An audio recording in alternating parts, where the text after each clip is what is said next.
Hello, this is KKF in Uzbekistan. And wala po akong klase online ngayon, pero nagklase ako kanina ng tutorial dito sa bahay. Meron akong maglola na nag-aaral. So, pumupunta sila dito sa akin. Nag-aaral sila ng 1 hour, 3 times a week. Kasi yun lang ang kaya kong may offer na time. Busy ako sa aking online classes. So, talagang lately, kahit anong kain ko ng tinapay, parang feeling ko, talaga akong nagugutom at saka parang feeling ko bloated ako. So, I started drinking again the tea para yun makaano-ano naman sa tiyan ko. Then talaga ngayon, ilang araw na ba? More than a month na kasi hindi ako kumakain ng kanin. So, ayan, na-miss ko po ang kanin. Kaya ito, nagluto po ako ng kanin. So, wala pong ulam, itlog lang. Nagprito ng itlog. Tapos may tira pa ako na gulay nung the other day. Lagay ko lang siya sa ref. Nagluto ko ng cabbage. So, tapos, dinagdagan ko po ng toyo ang aking kanin para malasa siya. Kasi gusto ko yung feel ko yung lasa ng medyo masin-asin. Kain po tayo. Namiss ko talaga ang kanin. Masarap kahit ito lang. Kain po tayo. This is my dinner for tonight. As in, gutom po ako.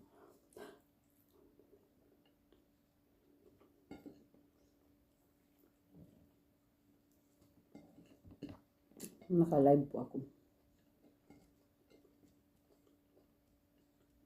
Salamat pa nga pala sa donor sa aking video kay Sis Alma. Thank you.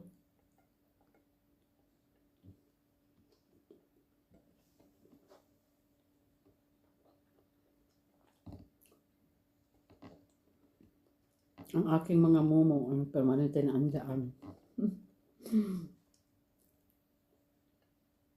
Very thankful ako kayo. Suk TV, isa po siyang Korean. Very supportive. Talagang andyan yan siya.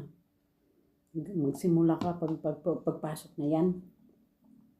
Hanggang sa matapos ka, andyan yan siya. Ang grabe. Talagang nakakahiya.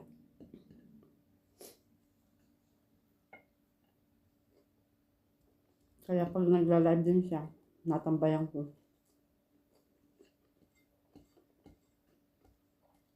Yun lang pag nagla-live siya, at least gising ako.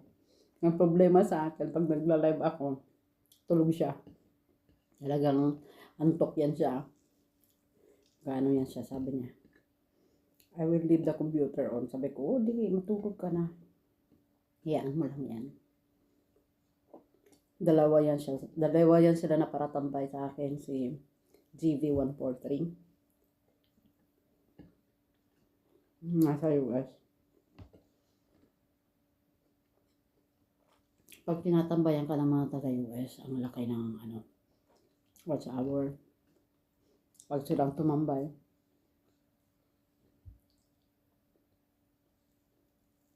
talagang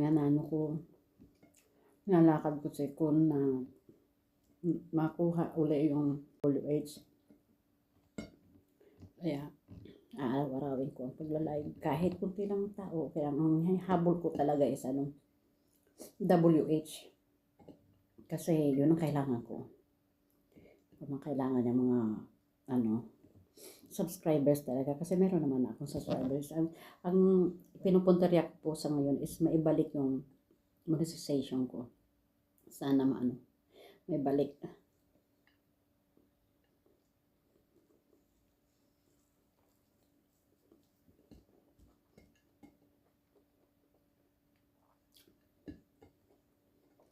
Parang naninibago ako sa lasa ng kanin.